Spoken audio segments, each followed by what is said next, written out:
Nananatili namang buo ang mayorya ng Senado matapos ang tangka umanong kudita sa pagkapangulo ni Senate President Tito Soto III. Ito'y ayon kay Majority Leader Mig Zubiri nang bigo umano ang minorya na makuha ang 13 boto upang mabago ang liderato ng Senado. Magbabalita si Raymond Dadpaas.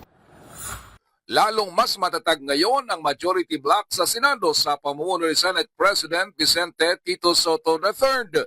Ito ang ibinida ni Senate Majority Leader Juan Miguel Mig Zubiri matapos mabigo ang minorya na mapatalsik si Soto bilang Pangulo ng Senado.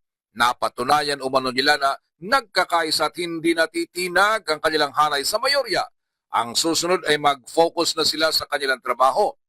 Matapos ang bigong kudita ay nagsama-sama ang kanilang grupo para sa isang photo opportunity kahit na walang iba nilang mga kasamahan.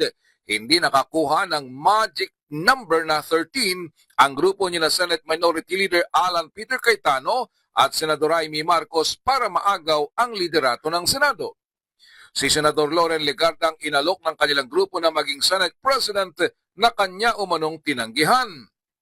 Kitang-kita kung paano tawagan at makipag-usap kahapon para lang matuloy ang coup, ngunit bigong makuha ang sapat na numero. Matapos ang mahabang suspension ng sesyon kahapon, nakitang-kita ang tensyon ay si Senador Loren Legarda ang nakaupo bilang presiding officer. Akala ng iba ay siya na ang first woman Senate President.